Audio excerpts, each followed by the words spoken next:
Welcome to the Phone Transformer. In today's video, we'll show you how to remove glance from phone. Let's get started. Step 1. First, take your phone and open the Settings app. You can usually find it on your home screen or in the app drawer. Step 2. Once you're in the Settings app, scroll down until you see the option labeled Wallpaper and Style.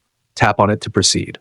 This section contains all the customization options for your home screen and lock screen backgrounds. Step 3.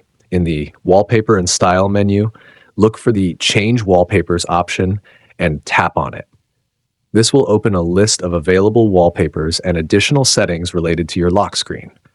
Step 4. Now scroll down until you find the Wallpaper Services option and select it. This section manages the dynamic wallpaper and lock screen content, including glance.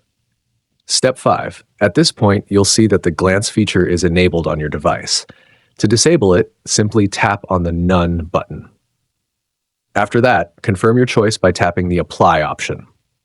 And that's it. You've successfully removed glance from your phone. Now your lock screen will no longer show changing wallpapers or news updates from glance.